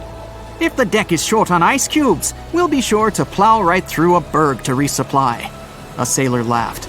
Greg didn't share this sentiment. Eager to find out why they had been left short-handed on equipment, since he had such a vital role on the ship, Greg inquired further. Sadly, the officer with the keys to the binocular supply cupboard had been removed from the crew at the last minute. Greg couldn't believe something of this importance had been overlooked. For such a mighty ship with so many people aboard and crossing in a particularly perilous path, this just didn't make sense. But not wanting to be fined for breaking into the ship's property, Greg let it slide, hoping that they wouldn't need the binoculars in the end. Ultimately, if there were icebergs expected, a warning call would be made to the captain, informing of any concerns. Little did Greg know that a warning had been received, notifying of the dangers that awaited. But the telegram didn't provide the required prefix, which would have ensured direct delivery to the captain. So, the critical warning was just overlooked. John and his crew below decks prepared for departure, stoking the engines. He noticed an essence of thick exhaust, far too heavy than what would be expected from the furnaces. The crew searched throughout the lower decks. Following a thorough search, they managed to locate the cause of the exhaust. It was an ignited pile of coal within a coal bunker. Unknown when it had ignited, a buildup of coal had clearly been smoldering, slowly growing in size. The amount of smoldering coal was concerning. The alarm was raised, alerting an officer to review the matter. The officer assessed the damage and confirmed with the captain that it was deemed to be of little concern, as only minor damage had been caused. John was unsure of this assessment, as he knew that in confined spaces, surrounded by iron bulkheads, an oven-like environment arises that intensifies the heat with time. But the Titanic would power forward, making no sense to John as they had only just departed from Southampton. He was sure they would have turned back. John and his crew were ordered to shovel the already lit coal into the furnace and continue shoveling until all the smoldering contents would be contained. It was a possible but painstaking task that could take the entire journey. The continuous intake of coal would ensure the turbines would spin at a constant accelerated pace, not what the Titanic was designed for. It was meant to be a luxurious passenger liner and not for breaking speed records. However, the crew would find enthusiasm in not only acknowledging the Titanic as unsinkable, but also as the fastest. John and his crew continued to shovel the coal into the furnace for several days. The temperature within the bow was becoming hotter every day. The bulkhead's contained heat was so severe that it became weak at the seams in the iron walls and rivets. 2 more days, lads, just 2 more days. John was laughing, trying to raise the spirits of his mates as they were working tirelessly. But as they were all laughing, joking, and looking forward to dry land, they unknowingly approached their final destination. The Titanic was speeding through the calm sea. Greg looked ahead, above in the lookout tower, keeping a keen eye out as they were in iceberg territory now. Even though the way seemed clear, false horizons could occur, creating confusion about how far objects in the distance truly were. As they were traveling in the Gulf Stream waters into the colder Labrador Current, air columns cooled from the bottom upwards, creating a thermal inversion. This incredibly high air pressure ensured fog wasn't present, providing a deceptively clear outlook. But the thermal inversion can also create optical illusions, showing the horizon further away, appearing higher in the distance, or masking whatever objects that could come before it. These false horizons could easily hide any icebergs that could be approaching. Greg knew the perils of a calm sea in the Arctic, preferring the rough waters, where it's easier to detect icebergs within waves. Peering from the lookout, Greg was looking towards the dark abyss ahead. Suddenly, Within 1 mile directly in front, a formidable image quickly emerged from the dark waters surrounding. "Iceberg, right ahead!" Greg yelled to his mate, who quickly called to the helm and directed them to steer hard to starboard. The helmsman received the call. In the heat of the moment, he turned the wheel counterclockwise. He then realized he'd turned the wheel the wrong way and quickly went in the opposite direction. The ship aimed towards the iceberg, veering to the port side whilst reducing speed. Although there was a delay in turning the wheel, since there was a short distance from the signal and the fast pace that they sailed at, it may not have made a difference. As they approached the iceberg, it appeared as though they'd miss it, but over 87% of an iceberg is underwater. And as they came along the side, the hidden ice underneath hit the port side bow, piercing the side of the hull with a 12-square-foot tear. The ship shook, with all aboard aware that something was amiss. Amongst the confusion and fear, they were oblivious of the damage. As they gathered their bearings, 6 out of 16 compartments were quickly filling up with seawater. The hull could only withstand 4 compartments filling before sinking. Time was ticking as the Titanic made its descent into the depths. The weakened bulkhead with heated steel pillars and rivets broke under the pressure and sudden change of temperature from the ice-cold water. The call was made to abandon the ship. Lifeboats were prepared to be released, while help signals were sent out to nearby ships. The radio operator was guiltily sitting, constantly calling out to a nearby ship that had been in contact with the Titanic recently. There was steady communication with this ship over the past few days, providing warnings of icebergs since the Titanic departed from Southampton. The final warning message received was just 1 hour ago. Upon receiving the final warning, the operator ignorantly responded, "Shut up," with the assumption that their warnings of icebergs were pointless. Following this unfortunate response, the ship turned their radio off and provided radio silence. The closest ship that was responding to their distress signals was 500 miles away, too far to provide any assistance in time. There were countless mistakes that caused the Titanic's watery end, whether they contributed directly or from sheer ignorance. The most tragic of them was the number of people aboard the ship, 2,224 of them. There were only enough lifeboats provided to rescue 1,178, barely half of the people.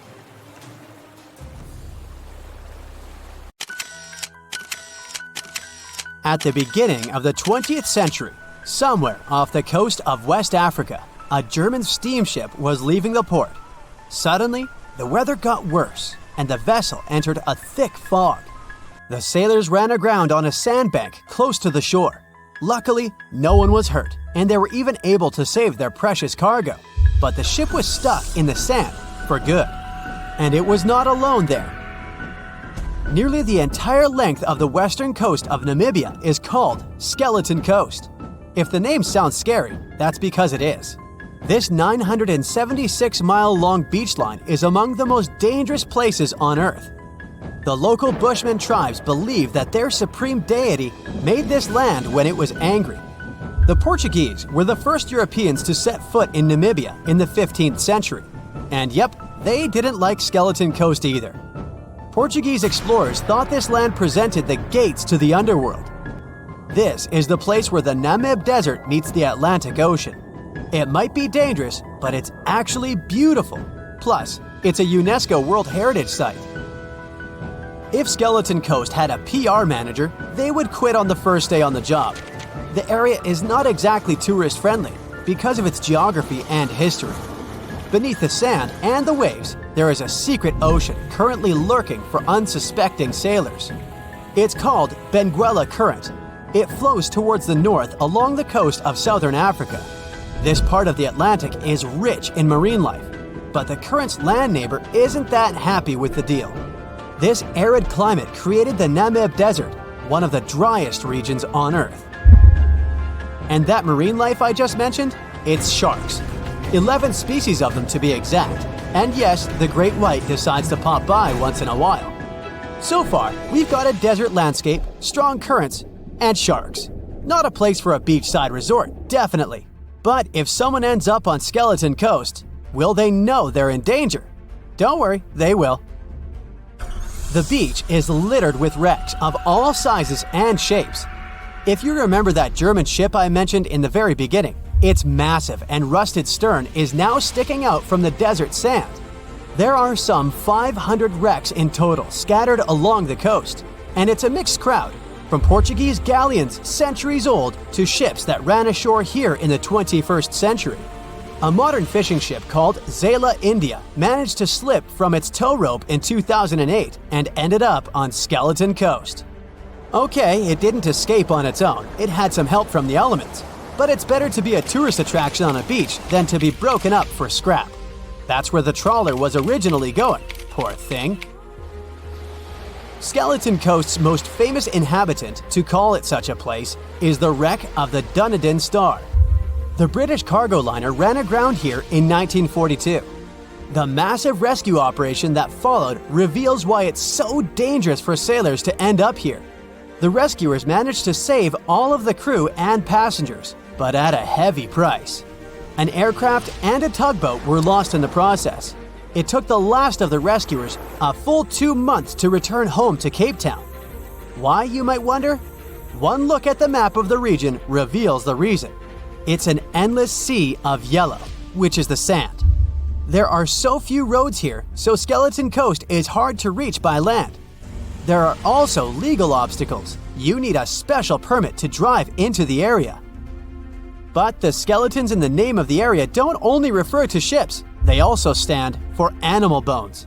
Most of these belong to whales and seals. Many animals have adapted to the area, so lions and hyenas roam the coastline in search of a meal. Yeah, now there are hungry lions as well, as if those sharks weren't enough. Other animals with a temporary residence on Skeleton Coast include elephants, cheetahs, leopards, and giraffes. In 1971, the Namibian authorities established a national park here, but except for surfers, after an adrenaline rush, they don't get many visitors. You can understand why. The Namib Desert is the oldest desert in the world, and it's not very tourist-friendly either. Those who travel to the region should pack sunscreen and a warm winter jacket. A weird combo, right? Well, not so much when you think that during the day, temperatures soar over 110 degrees Fahrenheit. At night, the air temperature drops below freezing. What a climate roller coaster! And that's not the final danger. Yep, there's more. Remember how that German ship got lost in thick fog? Yeah, it wasn't a one-off event. Because of the region's climate, fog shows up frequently. Sailors should cover their ears now, but this fog is actually good for wildlife. This is their only source of water in the Namib Desert. Reptiles and mammals have adapted to the harsh climate. They use as little water as possible. Shifting sands, thick fog, strong currents, lions, and sharks. Not the stuff you would put in a tourist booklet, but Skeleton Coast isn't the only beach on Earth you wouldn't want to spend your vacation on. I will take you to Cape Tribulation in Australia. The area covers some 48 square miles in the northwestern part of the continent. And no, the area is not as dry as Skeleton Coast. It's part of the Daintree rainforest. You could say that here, it is the rainforest, not the desert that meets the ocean. The beach at Cape Tribulation is straight from a postcard. But looks can be deceiving. Australia? Probably sharks.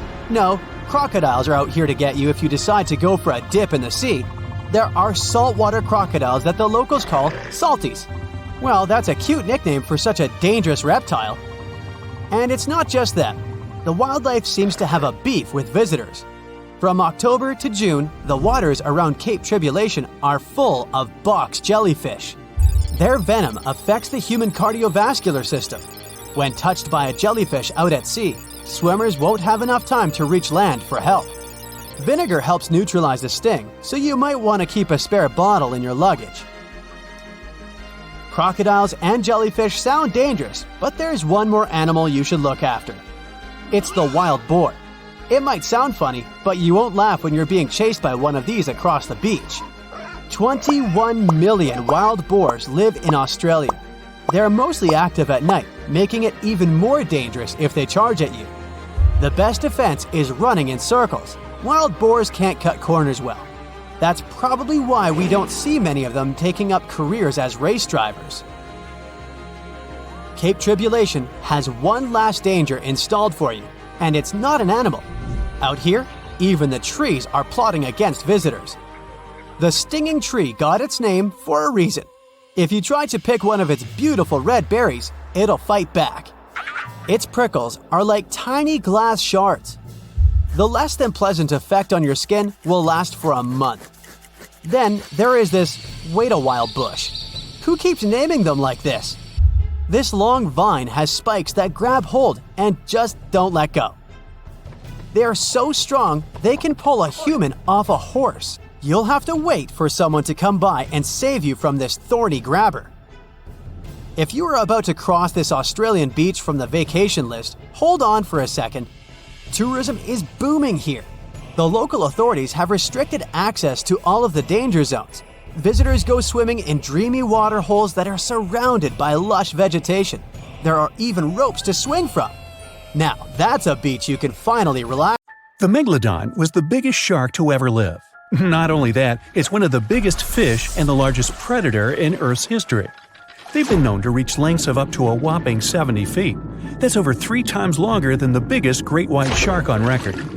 The females have also been found to be around twice the size of the males. The Megalodon could swallow a small car without it even touching its teeth, if cars had been around then. Its teeth could grow to over 7 inches long. It looks like we're going to need a bigger boat, and best make it steel-plated, as this shark can easily gnaw its way through ships. The underwater terror could bite a ship clean in half, with the highest bite force ever calculated for any animal, living or extinct. The force of its ferocious bite was up to 40,000 pounds. That's around 108,000 times the strength of a human's and 10 times the force of a modern crocodile's bite. Its chomp is so strong that it makes the T-Rex's bite look about as powerful as my granny's after she's taken her dentures out. In fact, the Meg was so big and powerful that it had no natural predators. It was the uncrowned king of the seas, swimming freely from ocean to ocean. This cosmopolitan creature was found all over the world, from America to Europe and Australia to Japan, assuming there were countries back then. Meg fossils have been found on every continent except Antarctica. Everybody skips Antarctica. Science tells us that the Megalodon went extinct over 3.6 million years ago. But could they still be alive at the deepest depths of the ocean? Only around 80% of the ocean has been explored, and its deepest point, the Mariana Trench, is over 7 miles down. So who knows what's lurking at the bottom? If you did manage to make it down, it is unlikely that you'll run into a Meg, though. The sharks, like us, preferred warmer coastal waters. Deep ocean living would be too cold for the beasts, and food would be scarce. Their entire bodies would also have to evolve to avoid being squished by the enormous water pressure down there. It's unlikely they're still around, but not impossible. Some good news, if you do run into one, is that the shark is pretty unlikely to eat you. You are way too small a meal for the Megalodon, even if you have a couple of friends with you. This guy eats whales that are over 50 feet long. If you're having a beach party, though, it's a different story. In a beach full of swimmers, the shark very well might creep up, scooping several humans into its giant mouth without even chewing. But wait, let's rewind. How does the shark take down a 50-foot whale? It first bites off its fins, making the whale unable to swim away. It then casually munches it down piece by piece. Because of their size, sharks had to consume over a ton of food every single day just to sustain themselves, like me. All that food made the Megalodon extremely heavy. They range from anywhere between 50 to over 100 tons. For context, that's around the same as 7 to 16 adult male African elephants. To fit all this food in, their jaws had to open pretty wide. A Megalodon's jaw could span 9 by 11 feet wide. That's easily big enough to swallow 2 adult humans side by side. The fearsome name Megalodon comes from 2 Greek words, mega meaning big and odont meaning tooth. So combined, they mean what? Big tooth. And it certainly lives up to its name. Just one of its chompers is the same size as a human head. It had 276 humongous teeth in total across 5 terrifying rows. In all of history, only a couple of saber-toothed cats and the T-Rex had consistently bigger teeth. Now that's a showdown I'd like to watch. The Megalodon vanished millions of years ago, leaving only huge teeth to be found by modern archaeologists. They literally disappeared with very few traces left. Scientists believe that over time, sea levels dropped and the ocean temperatures went down rapidly. Over a third of all marine life was wiped out as the oceans cooled and a number of animals at the bottom of the food chain plummeted. This had a catastrophic effect on the hungry predators at the top. Sorry guys. It became way too cold for these sun-loving sharks too, which made it difficult for them to reproduce since they gave birth in warm waters. The Megalodon is usually described as a sort of giant great white shark, but this is just a common myth. In fact, the ancestors of today's great white existed at the same time as the Meg. But they weren't best buddies, and were even in competition with each other. The great white shark was a better hunter, using its smaller size and agility to snap up the Meg's prey quickly. They were also known to eat Meg pups, who were only half their size. This didn't help the whole extinction thing. Even infant Megalodons were huge, coming in at just under 7 feet. While a great white was no match for an adult Meg in a head-to-head fight, they sure weren't scared of stealing their food. This only left the bigger fish and whales for the Meg, but its food supplies began to run out as the whales swam to the cooler new seas.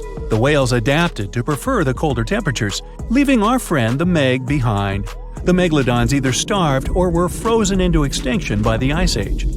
Rather than a great white, the Megalodon is more like a modern bull shark. It had a short snout, flat lower jaw, and huge pectoral fins to support its massive weight and size. As scary as they are, these sharks were actually caring family guys. Several Megalodon nursery areas have been discovered in Florida, Maryland, and Panama. They gave birth to their young in shallow water environments. We know this from discovering loads of tiny Megalodon teeth found in these areas. Gee, I wonder if they had nannies too. But how come there are so many Megalodon teeth out there for us to analyze? Well, due to their messy, aggressive eating habits, sharks regularly lose their teeth. They lose a set of teeth every 1 to 2 weeks. That's 40,000 teeth in a lifetime. They must rake in a fortune from the tooth fairy. Because of this, their teeth were continuously raining down to the ocean floor. Luckily for us, they're also the hardest part of a shark's skeleton, which is why so many teeth have survived and become fossilized. It's fair to say that the first discoveries of the Meg's teeth confused people. Early discoverers thought the Meg's teeth were petrified tongues of ancient serpent creatures. They even used to call them tongue stones. It's also a common myth that the Megalodon was around at the same time as the dinosaurs, although this would have been pretty cool. The dinosaurs were wiped out around 66 million years ago, but the Megalodons came much later. The oldest Meg fossil is only around 23 million years old, but it's tricky to pinpoint the exact date. After all, calendars weren't invented yet. They became extinct way before humans even evolved. The earliest Homo sapiens, which is a fancy name for the first humans, emerged about 2.5 million years ago. But what if the Megalodon shark didn't go extinct? Whale populations have dropped drastically since these guys were last around, so there'd be way fewer whales for them to chomp down on. Whales have also gotten a lot smarter and learned new defensive moves, making them way harder to take down. It's estimated that they ate around 12 tons of food each day. If they were still around and eating that much, they'd be forced to eat smaller fish, and there'd be barely enough big fish for us humans to survive on. The naughty Megalodons would also be able to track fishing boats and steal the fish that they worked hard to collect. It's safe to say we'd see a lot less fish in the aisles of your neighborhood supermarket. As our ocean temperatures are heating up again, the sharks would also thrive and reproduce faster than ever. There'd be more and more of these giant eating machines in the water, reducing our fish supply even more. It would also cause massive problems for cargo ships and cruising vessels. Imagine coming into contact with one of these bad boys while you're sunbathing on the deck. Even beachgoers would be hard hit. Megalodons give birth in shallow waters, so many of our favorite beaches would quickly become dangerous shark nursing grounds. Hey, where did that beach volleyball game go? They were playing just a moment ago.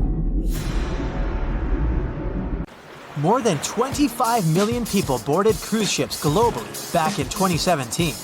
It may not seem like a lot, but that's more than the total population of Belgium. It's a great vacation alternative with an added bonus. You can sample various different destinations for future time off in one single trip.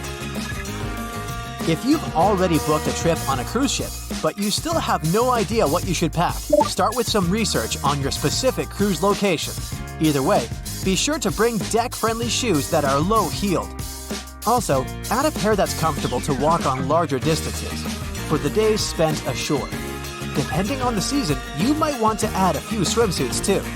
If you're on any type of medication, make sure you bring it with you in its original packaging. If you're a light packer, don't worry. Most cruise ships come equipped with laundry rooms.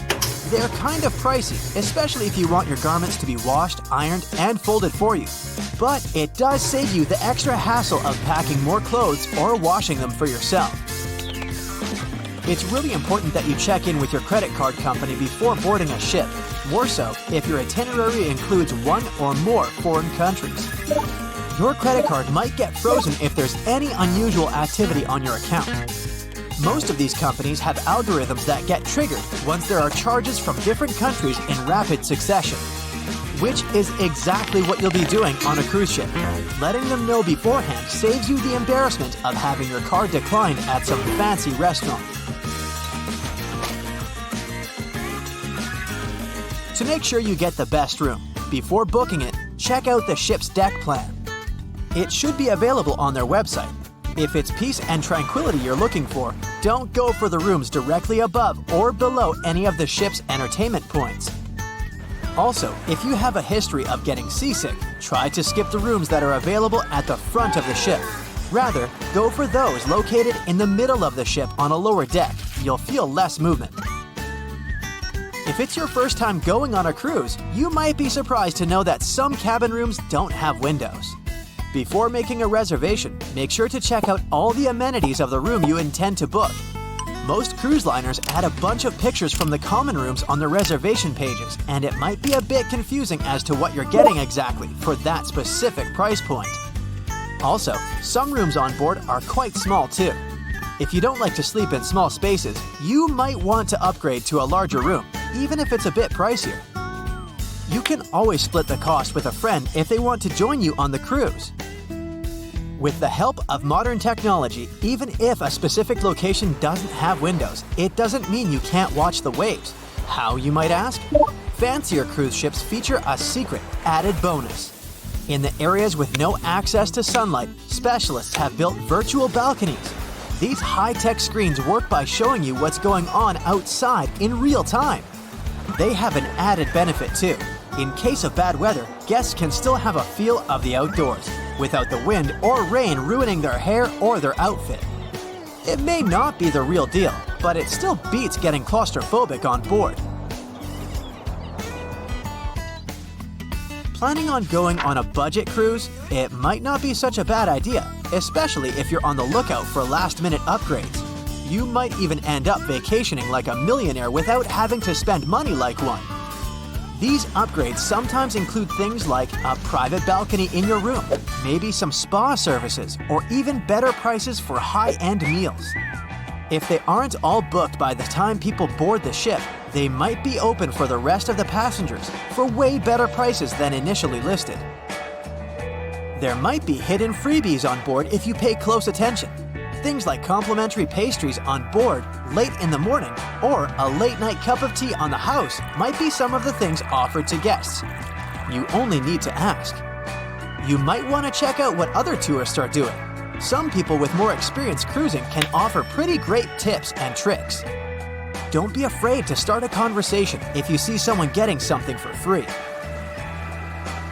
Some cruise ships do go all the way on the fancy dial. They even have exclusive areas designed for guests staying in expensive suites. Most of the time, they're located at the top of the ship. On one particular cruise, these types of guests have designated staff members called Royal Genies, which are similar to butlers. They can cater to just a few cabins. Since the cruise line wants to divert other guests from asking them various questions, which will take time away from their assigned guests, the genies do not wear a name tag in public areas. Most common areas of cruise ships do require travelers to follow a dress code, but if you do your research in advance, you might find that some areas are more relaxed when it comes to what people need to wear. Most cruise ships require people to adhere to smart attire, which means pants with a collared shirt for men, or blouses and skirts, dresses, or stylish pants for the ladies. As for the travel destinations, be sure to research the ports you're about to visit in advance. You'll know what to wear, what the weather will be, and if you need to pack anything else, like an umbrella or a beach towel. Stops on cruises only last for a few hours in most cases, so you'll want to get the most out of them. If that specific location includes museums or art galleries you want to add to your checklist, be sure to book in advance so you don't waste time waiting in lines. Some cruise ships even provide their guests with private tours of the ports they're about to visit. Do make sure to book them in advance if this is something you might be interested in, as the list gets pretty full quite fast. Independent tours are a bit more private. You can spend time with your tour guide and even ask more questions. Always remember to put your phone in airplane mode while on board. Most cruise ship horror stories involve cruising newbies that ended up paying thousands of dollars in cell phone charges while on ships, just because they forgot to turn it off. If you're the type of person that can't switch off their phone, be sure to check with your cell phone provider before traveling internationally. Some can provide special plans for limited amounts of time, without extra charges. You'll be free to chat, call, or browse YouTube videos without worrying you'll end up paying a fortune. Most cruise ships also provide you with complimentary Wi-Fi or Wi-Fi packages that can be purchased in advance, which are way more affordable. You can stick to communicating with your friends and family back home via FaceTime or Skype. People that have heard about the Titanic tragedy will always wonder what might happen if something goes wrong while on board. Let's take lifeboats, for instance. The Titanic had a mere 20 lifeboats on board, which were tragically not enough to fit all the passengers after the ship hit the iceberg. Some fancy cruise ships these days have an even lower number of lifeboats, anywhere from 15 to 18. Sounds strange? Well, not really, given the fact that each lifeboat can accommodate up to 370 people. Even the largest ships, which have an estimated capacity of 8,000 people if fully booked, including tourists and staff, are safe in case of an emergency.